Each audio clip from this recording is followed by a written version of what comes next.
This is the Felt VERZAe E. It's a deep step-through electric bike that's all set up for maybe city riding because it's got the fenders, it's got lights and a special cafe lock.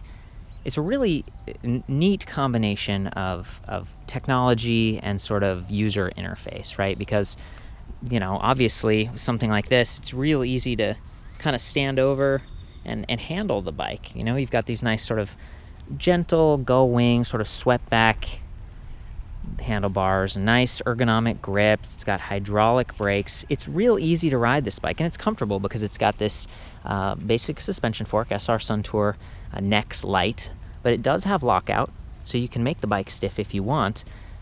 But the way I ride it, you know, it just having that suspension, a nice soft sort of it almost feels like a gel saddle. It's just cool to ride this thing around town. And I really love the drive system. It's very efficient. You're going to get excellent range, good climbing ability.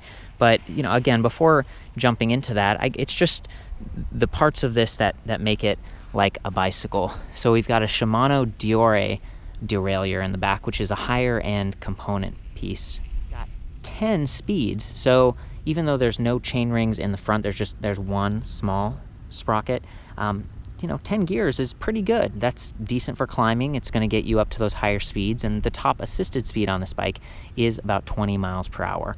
So it really complies with all of the federal regulations and everything. People shouldn't have too much of a problem with this bike, and it operates fairly quietly, though there is a hum at those higher levels of assist. So, you know, depending on how you ride this bike, it could really turn your commute into something that's very enjoyable, and it could reintroduce you to bikes if you've struggled with yours, something that maybe wasn't as comfortable, something that had like a high step design, because this one is just so elegant. Now, Felt does have a whole like lineup of electric bikes for 2015, and they have another sort of step-through design. It's called the Sport E step-through, but that one, it has like two, like a top tube and a down tube, whereas this one just has one solid down tube. That bike doesn't have the fenders and some of the little extras like this one does, and it's going to take a little bit more effort to step onto it, but it's the same price. These are both about $4,000 bikes, and that's kind of the entry price point for anything with the Bosch center drive system. The big difference in my mind, besides the fenders and some of the features like the rack, is really weight. So this one weighs about 51.5 pounds. I was weighing it earlier. There are 4 sizes, so I'm looking at the 52, which is almost at the top. We got 44 centimeter, 48 centimeter, 52, and 56. Okay, so this is a little bit larger. It's a good size for me. You know, I'm like 5'9", and I weigh 135 pounds, so keep that in mind as we're going through this review. This is a little bit on the larger side, but it's, you know, it's about 50 pounds, whereas the Sport E step-through, that's only about 40 pounds. So this 10-pound difference there, and that frame is a lot more stiff. When I've ridden this one, just, you know, because they've had to take this aluminum frame and really overbuild it right here and stuff, it's sturdy and safe, but you can feel it flexing. Like if you really jiggle those handlebars, because there's a lot of weight high up and in the rear there with that battery pack, it just, you know, it does compromise some of the strength of the frame. So I would really liken this to more of like a cruiser or something that's a little more relaxed, but you're still getting an excellent drive system. It's the same drive system, in fact. So I'm just going to hop back in. So we talked about the 10 speeds, Shimano Diore component group. We've got these nice aluminum alloy, sort of rubber and plastic hybrid pedals. They work all right, you know, it's right out of the box. Nice fenders, full length, plastic with mud guards, and there's a little bit of adjustability. It looks like tool-free adjustability on both of those. You can kind of see it here in the back. Lots of reflectors on the back. So that's reflector, and then this is actually a light. And so the battery pack powers the rear light as well as the headlight, and there's another reflector.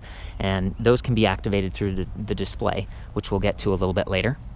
It's got 160 millimeter hydraulic disc brakes, Magura levers here. There is no motor inhibitor, but because this motor system is so sensitive, you know, it's less of a necessity than some of the other bikes I've seen and tested. So 160 millimeter rotors front and rear, quick release front and rear, which is great.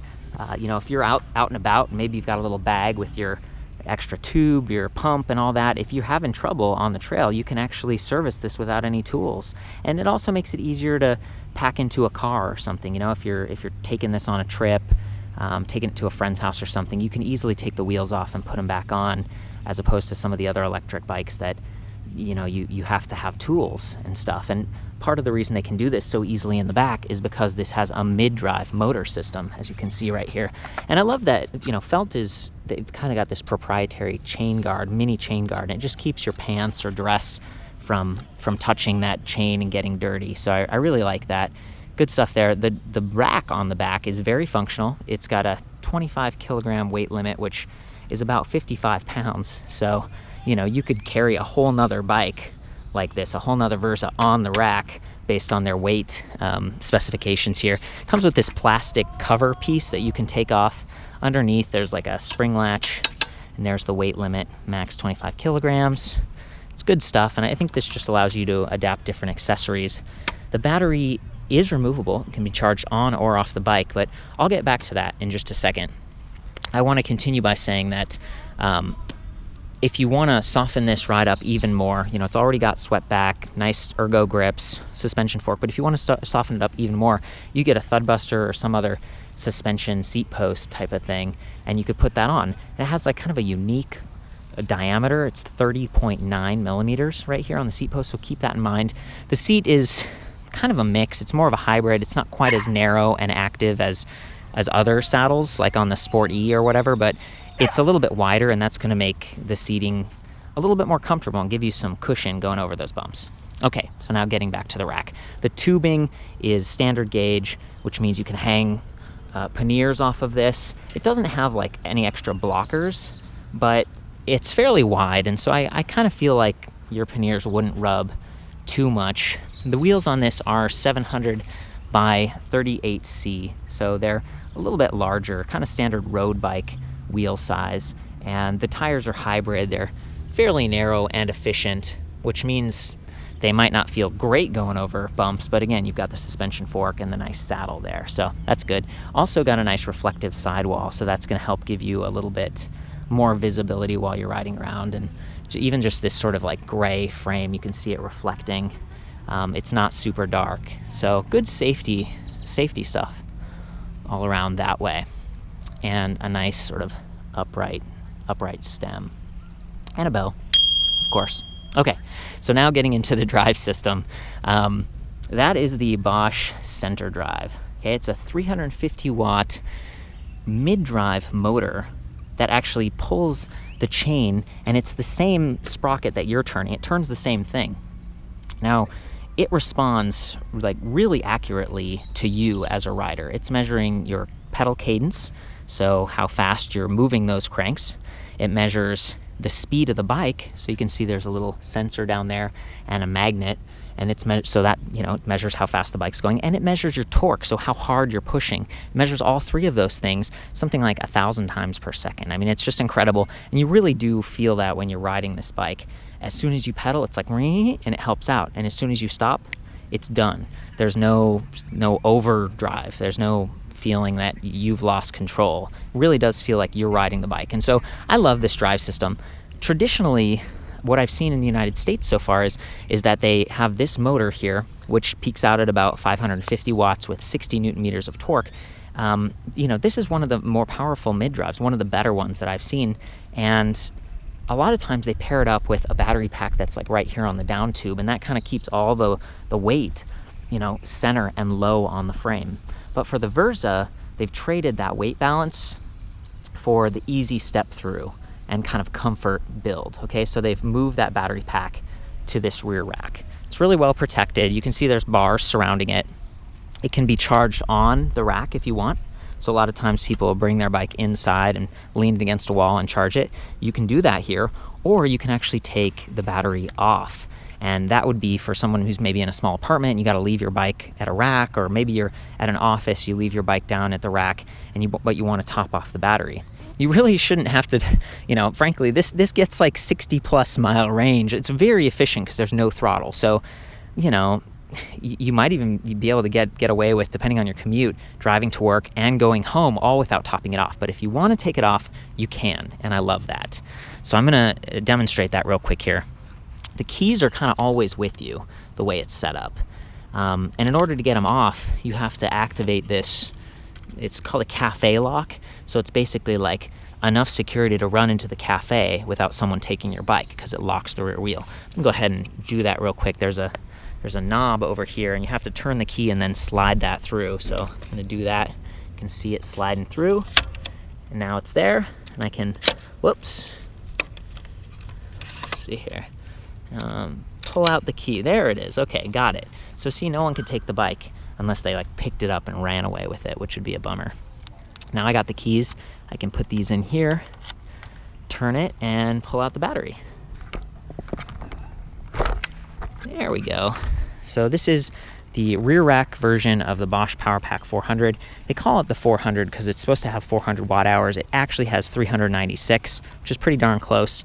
It's a 36 volt, 11 amp hour battery pack. Okay, it uses lithium ion cells. I believe they're Samsung, really high quality stuff, relatively lightweight. This is about 5.7 pounds. I think it's a little bit heavier than the mid-mounted battery pack. Maybe there's just more plastic, like just 0.2 pounds more. But still, you know, easy to carry around. It's got that nice, you know, handle set up like this. And then that's where you'd plug it into the charger. Here is the charger right here. There's the plug interface. You can see how it connect just like that. This thing only weighs 1.5 pounds, and it's a pretty good charger. It's 4 amps, so it's a little bit faster.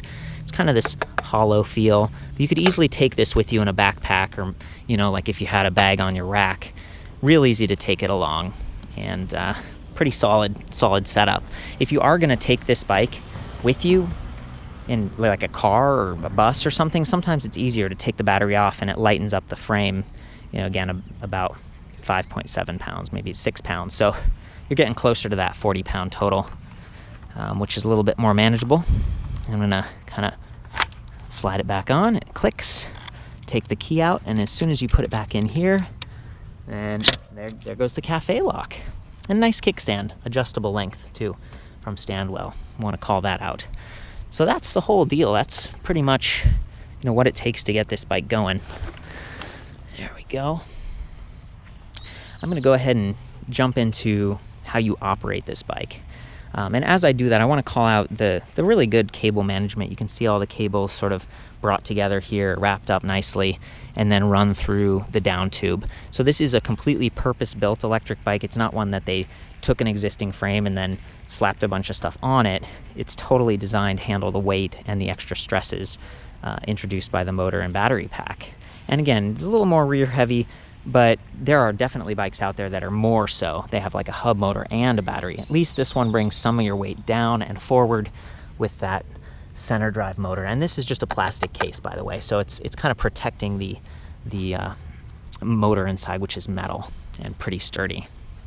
Okay, this is the display. And as you can see, it's real nice, front and center, real big, but you don't have to reach over to operate it. You can actually use this breakout button pad, which is really nice. However, when you're parking, you can actually slide the display off, put it in your pocket, take it inside. So the bike becomes a lot more tamper-proof.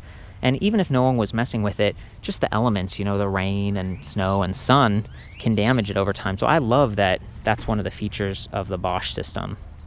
And there's actually even like a little USB charging port built right in to the side of the display right here. See that? It's like maybe a micro USB. So you could charge something if you had a phone or whatnot. And they also use that to charge this. It does have its own battery inside. And you can see that by just turning it on like I just did there. So it's kind of a neat little standalone unit. You could probably get a replacement if it ever broke on you. Just pop that back on.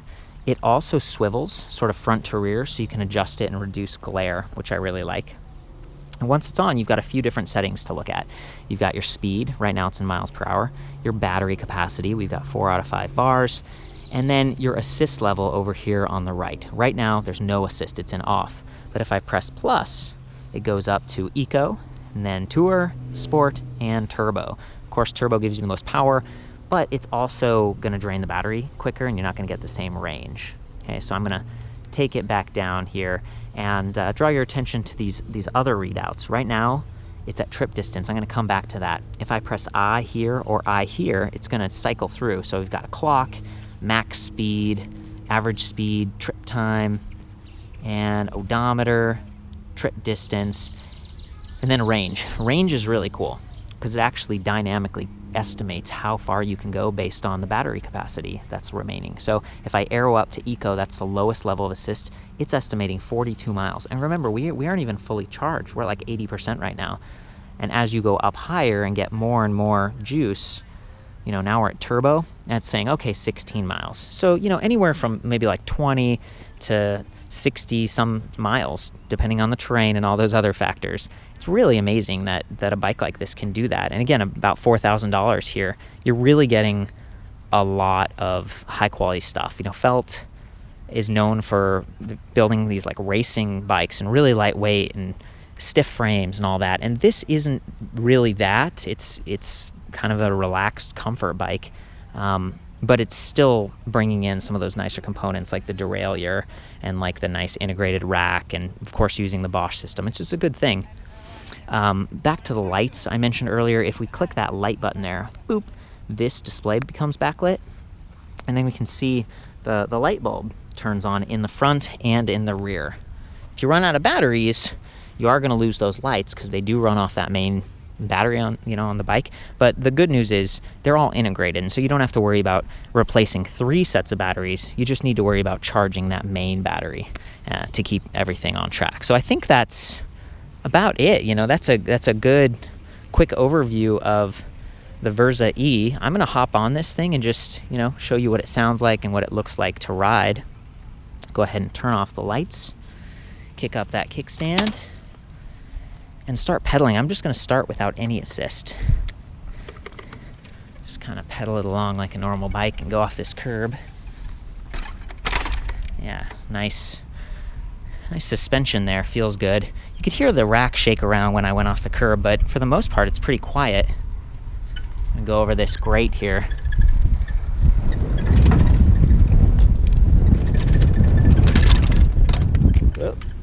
And we lost that black piece. I think it's kind of extra for adding additional accessories, and I don't think it's secured super well, so I'm gonna just stow this. Okay, so now I'm gonna put it in turbo, and I'm gonna ride on the grass, and you can just, you know, hear the fenders and stuff and get some idea of how this would ride in a bumpier environment.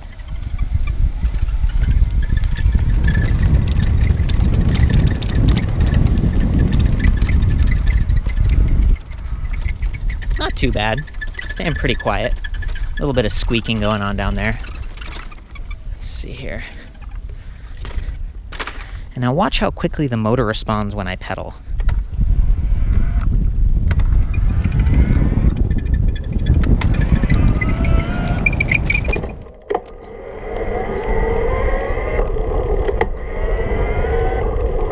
It's just almost instant. Really satisfying. And, you know, here I am climbing you know, it's a decent gradient at an apartment complex, and I'm not having any problem. Really takes a load off. One of the other really cool features of their mid-drive system is that it has shift detection, and so as you're shifting gears, it automatically sort of lets up on the motor, and that helps to reduce strain on the chain and the teeth at the rear cassette. So that's a really nice feature. Not all mid-drive bikes have that. The Bosch system does a pretty good job here.